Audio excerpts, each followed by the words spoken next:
저희 어릴 때 13장을 잘못 풀어가지고 666이라는 단어 때문에 굉장히 뭐 해프닝이 많았어요. 그래서 어떤 때는 저희 어릴 때만 해도 666은 뭐 바코드 같은 거래요. 바코드라서 바코드 받으면 지옥 가니까 짐승의 표니까 받으면 안 돼. 또 요즘에는 이제 베리칩이라고 해가지고 한창 떠들었죠.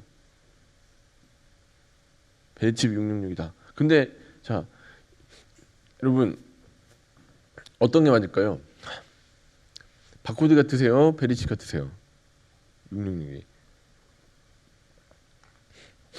둘 다 아닌 것 같죠?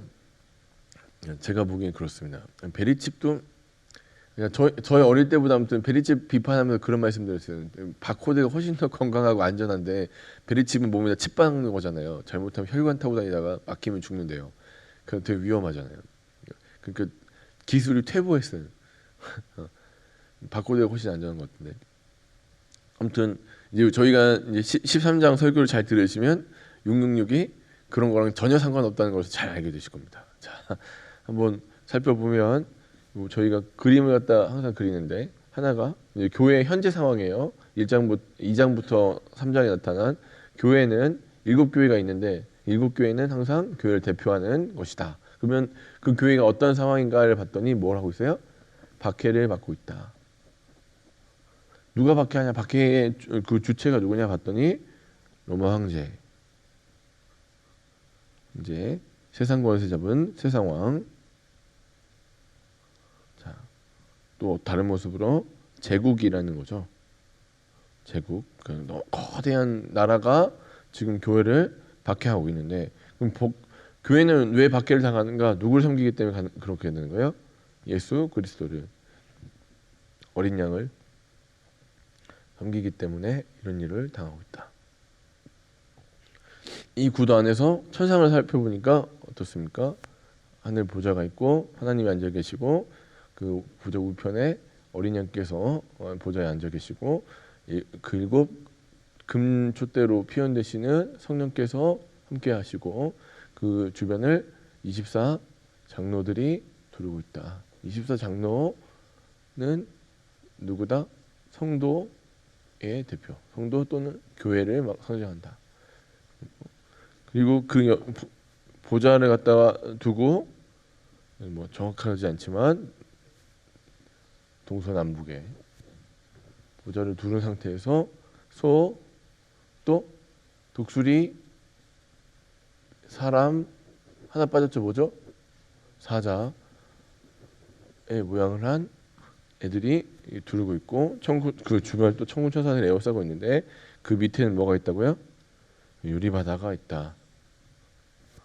유리바다가 평정된 상태다. 이걸 이제 보면서 천상의 일이 조만간 어떻게 해요? 지상으로 내려올 것이다.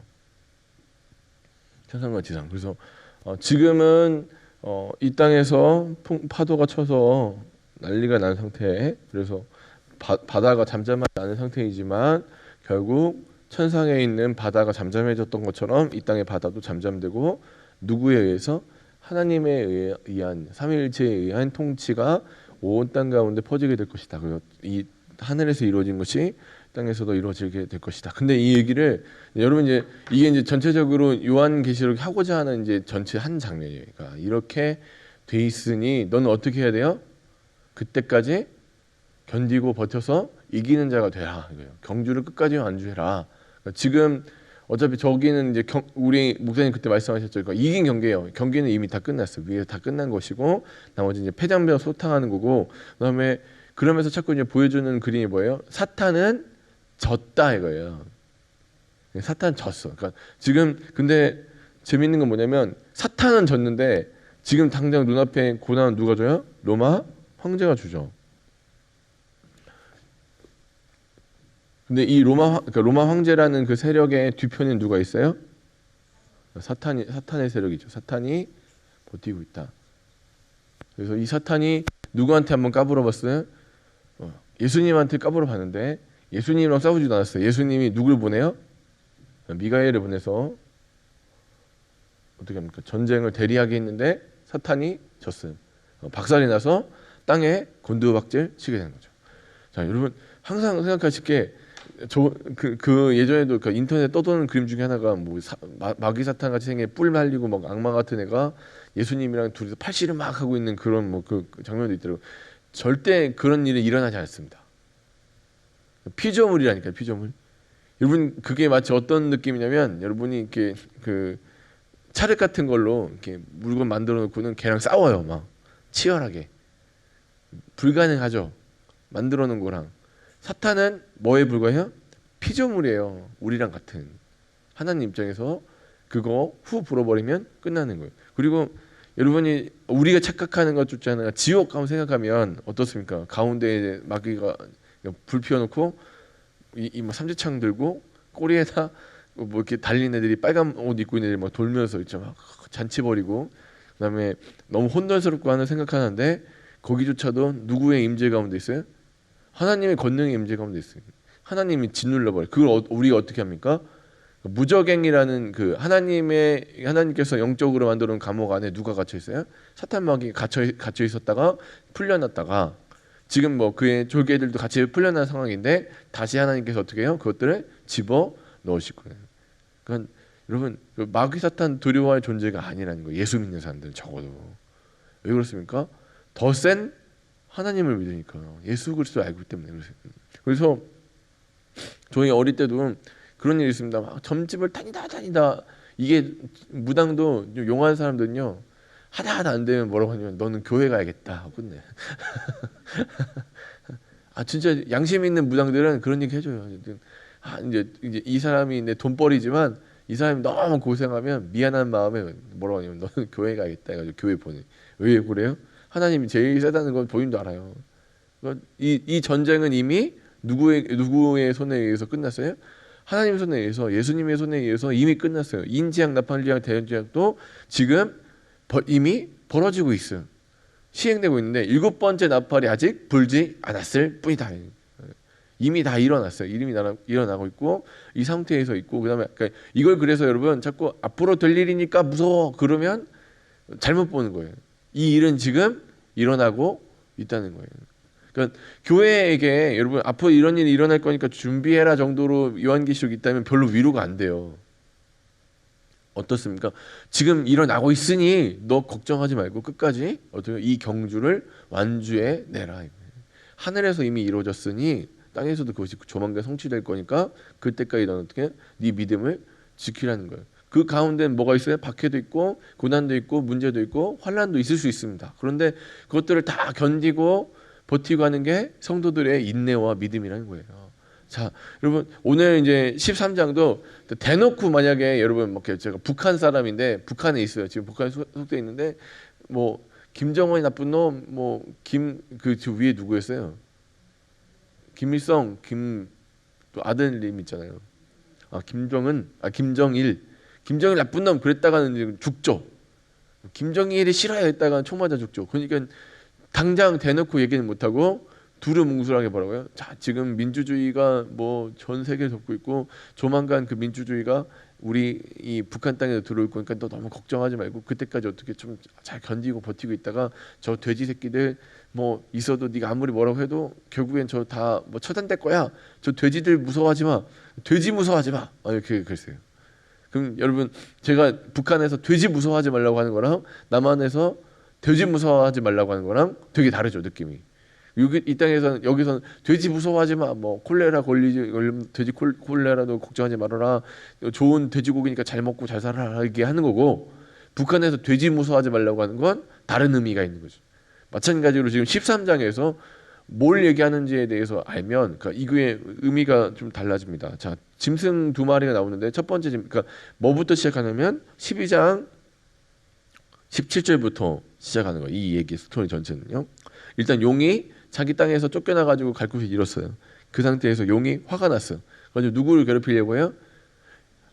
교회로 대표되는 교회로 표현되어지는 여자를 박해하려고 지금 이렇게 모양을 잡고 있어요. 그래서 17절을 읽어보면 이렇습니다. 용이 여자에게 분노하여 돌아가서 그 여자의 남은 자손 곧 하나님의 계명을 지키며 예수의 증거를 가진 자들. 자, 우리가 이제까지 그 1장부터 봤을 때 예수의 증거로 옷이 희게 되는 사람들, 예수의 피로 예수의 증거로 예수의 증언을 하는 사람들은 누구예요?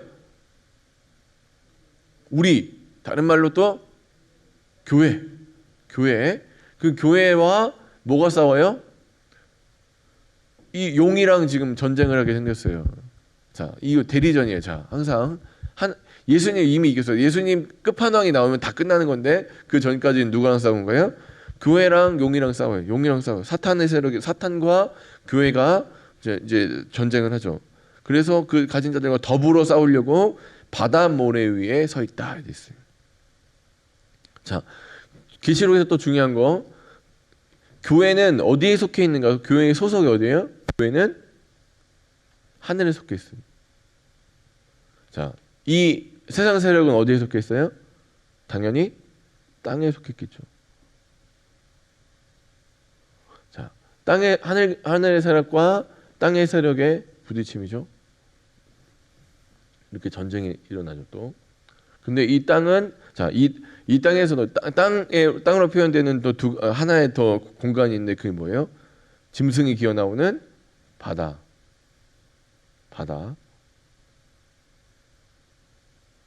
자, 이 바다에 서 있어요. 지금 바다 모래에 서 있어서 이제 싸울 준비를 하고 있어요. 그러면서 자기 이제 동조 세력을 불러내죠. 첫 번째 짐승이 나옵니다. 어떻게 생겼습니까? 13절입니다. 내가 보니 바다에 산 짐승이 나오는데 뿔이 10개다. 자, 뿔은 항상 권세, 그 능력을 상징하는데, 자, 뿔이 10개나 있어요. 머리는 7개예요. 그 뿔에는 뭐가 있어요? 당연히 권세를 상징하는 왕관들이 있습니다. 자, 이 짐승은, 그러니까 새벽이니까 빨리빨리 진행해 드릴게요. 짐승은 로마 황제를 얘기하는데 왜 흰성모독하는 이름이 있느냐 봤더니 이렇습니다. 지금도 이제 그 카톨릭에서는 교황이 자기 교황에 등극하면 성자 이름을 하나 더 이렇게 얻을 수 있어요. 그래서 만약에 내가 뭐 네오 1세였으면 네오의 앞에다 뭐 누가나 마가나 뭐 그런 사람들 이름 하나 더 붙일 수 있어요. 마찬가지로 이때 당시에는 황제를 등극할 때 신 이름을 갖다 하나 더 대는 거예요. 근데 그게 신 중에 뭐 나는 아폴로 같은 능력을 갖고 있는 사람이야, 아니면 뭐 여러 가지 신 제우스 같은 능력을 갖고 있는 사람이야라고 자기 이름에다가 하나 더해서 무슨 노릇해요? 신노릇 하는 거예요. 신노릇. 나는 이 세상에서는 황제이지만 다른 한편은 하나는 뭐예요? 나는 신 같은 존재라고 얘기하죠. 이 로마 황제가 등장해서 자, 이 사람의 그 모습을 보니까 2절입니다. 내가 본즉 표범과 비슷하고 막 그의 발은 곰의 발을 받고 아무튼 이 세상에서 맹수와 같은 모습으로 엄청나게 파괴적이고 힘 있는 사람으로서 등장해. 그래서 그가 어떻습니까? 용이 자기의 능력과 보좌와 큰 권세를 받았어요. 용으로부터 받았어요. 그런데 어떤 일이 벌어집니까?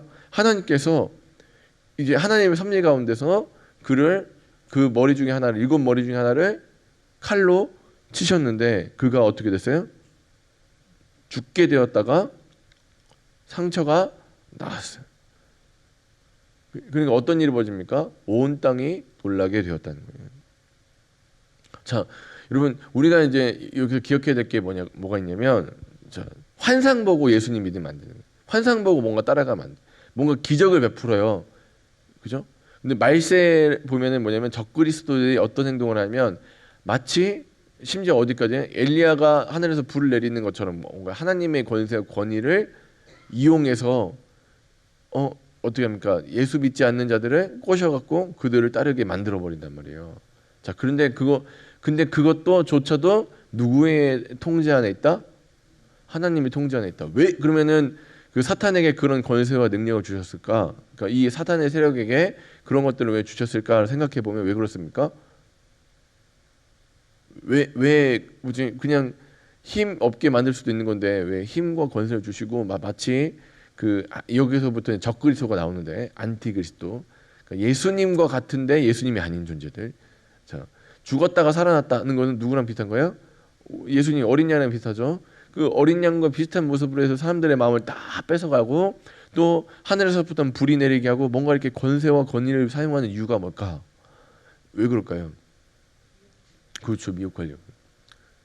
그러니까 자기 백성을 완전히 모으기 위해서. 근데 여러분, 제가 예전에 어릴 때 봤던 그 동화 중에 이런 게 있어요. 콩쥐랑 팥쥐랑 이제 좀 다른 버전인데, 콩쥐랑 팥쥐랑 이제 그 팥쥐가 항상 일을 시키잖아요. 그 콩쥐한테 팥이랑 콩이랑 이제 이 힘들게 하려고 팥이랑 콩이랑을 막 그 통에다 섞어놓고는 뭘 시키냐면 너 콩을 다 골라내 그렇게 줘요. 그러니까 이 지혜가 많은 그 콩쥐가 어떻게 하냐면 그러면 알았어 내가 이거 하긴 할 건데 그럼 네가 먼저 팥을 다 골라내면 내가 그 다음에 콩 골라낼게 그렇게 해요. 어떤 일이 벌어졌을까요? 팥을 다 골랐어요. 그래 어차피 그 뭐지 너 고생 시켜야 되니까 내가 팥 다 골라내줄게. 코스 막 골랐어요. 그 다음에 콩쥐는 어떻게 하면 돼요? 그 항아리 들고 이렇게 흔들면서 집에 가는 거예요. 봤지? 자, 왜 사단에게 미혹할 수 있는 기회를 주는가? 거꾸로 생각하시면 하나님이 왜 그 사단에게 그런 권세와 권위를 줘서 미혹해서 사탄의 백성을 따로 모으시는가를 보면 이유는 뭐예요? 하나님의 백성은 그렇죠. 그대로 남는 거죠. 그 이유가 있는 거예요. 우리 궁금하잖아요. 주님 왜 그 사탄에게 그런 권세 주셔서 교회를 받게 하시고 이 세상에서 그런 권위를 주십니까? 궁금할 때 하나님이 우리에게 주시는 지혜는 뭐예요? 이 땅에서 미혹받을 놈들은 다 미혹받아서 땅에 속한 사람들은 땅에 속한 사람들 다 모이고 하늘에 속한 자들은 하늘에 속하게 다 모이고. 근데 그때 어떤 일이 벌어지느냐 박해가 있는데 그러므로 박해에 있는 자들에게 하는 얘기예요. 9절 10절을 같이 한번 읽습니다. 같이 읽습니다. 시작. 누구든지 귀가 있거든 들을지어다. 사로잡힐 자는 사로잡아야 할 것이요 칼에 죽을 자는 마땅히 칼에 죽을 것이니 성도들의 인내와 믿음이 여기 있느니라. 그래, 그건 하나님의 시간표대로 다 움직이고 있다는 얘기예요. 하나님의 섭리가 결코 교회를 포기하지 아니하신다는 것을 보여주고 계십니다. 그래서 첫 번째 짐승인 로마 황제, 또 로마 황제를 계속 우러러보게 하고 로마 황제에게 그러니까 이 우상 숭배하게 만드는 두 번째 짐승인 이 제사장들이죠. 그러니까 이 로마 황제 교를 믿는 제사장들까지 모두 다 누굴 미혹하는 거예요? 교회를 미혹하고 교회를 괴롭히는 것 같지만 결국엔 자기 백성을 다 모으죠. 자기 백성을 그 자석에서 이렇게 자석으로 이렇게 철 이렇게 골라내는 것처럼 싹 모아갖고는 다 빨려 들어가게 해요. 그러면 나중에 우리가 남는 건 뭐예요? 걔네들 쓰레기 봉투에 넣어갖고 꽉 잼매면 끝나버리는 거예요. 갖다 버리면.